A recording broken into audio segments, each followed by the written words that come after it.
There was another place that many non-Aboriginal people went, as well as us Aboriginal kids or Noongar kids, was a place further back up the river near the old hospital, and further back from that, and that place we called the Sandy. I distinctly remember that we were not allowed to swim over to the old bridge and past it, and that was for all of us Noongar kids. We all knew that. There were some times I remember a younger cousin swimming around and not taking much note or notice of where they were, and going too close to the opposite side of the river and past or near the bridge. And his older sister swam out, grabbed him and brought him back. And he really got into a lot of trouble. And I remember feeling my older cousin, his sister, her, not so much her anger, but her fear. She was angry with him, but what drove that anger, I knew, was fear. She was really, really frightened of where he'd actually gone and nearly got to. And I think I was about 15, maybe 16. I was sitting talking to my father, and I asked him the question of why we were not to swim across on that side of the river. And what he told me was that at the Sandy further down, that he too, as a child, they were not allowed to swim on that section, so it was for him as well. And older Noongars that he knew that swam in the area. It was always a very much a taboo place, a bad place, a very bad place. And I explained to him also my feelings when I would think about it, or even if we did look around and we'd swam out further than we thought, but we'd swim back in, the feelings of fear and a very strong spiritual sense, a sickness. The hairs on the back of your neck would stand up. He then proceeded to tell me that years ago, in possibly his great-grandfather's time, or my great-grandfather's time, sorry, it was his grandfather and my great-grandfather's time, so the late 1800s, that many Aboriginal people were being tracked down, they were being sought after. Once they died, their bodies were taken, and what he said was that their bones and their skulls were sent to other countries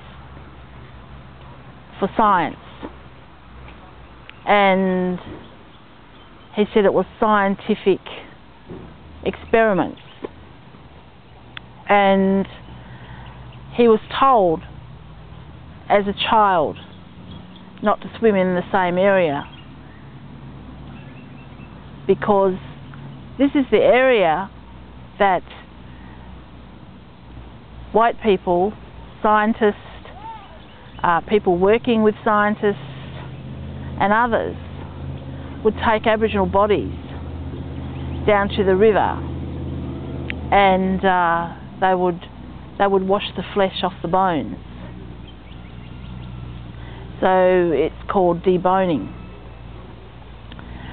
And those bones were then taken back and sent overseas to be put into museums and to be studied.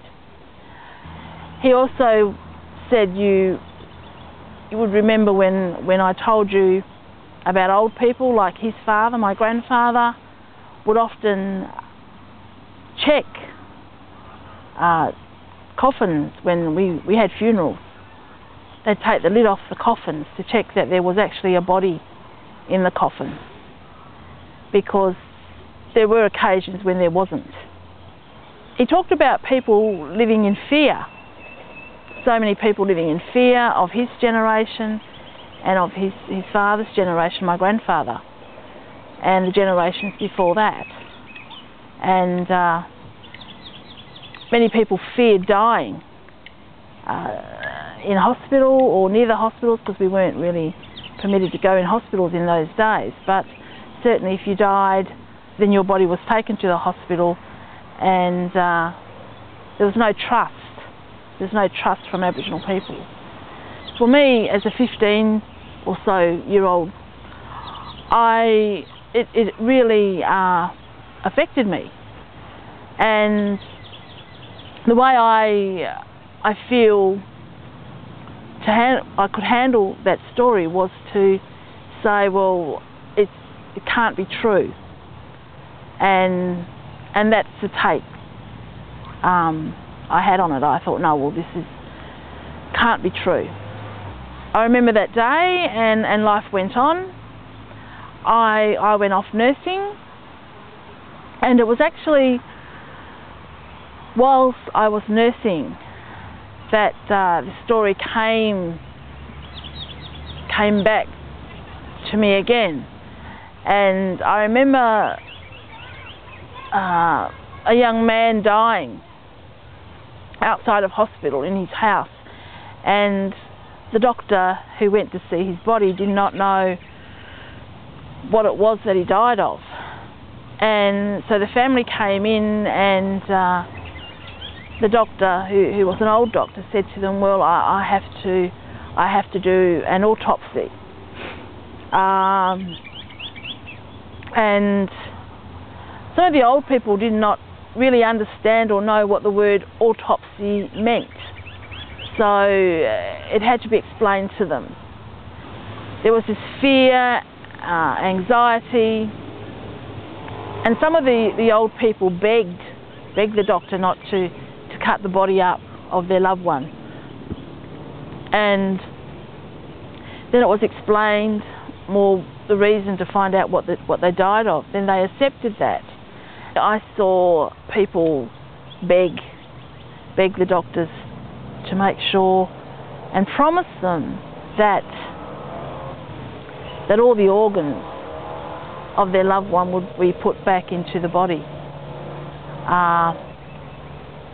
Please make sure that the organs, every organ, goes back in, so that we can bury our grandson or our son as a whole human being.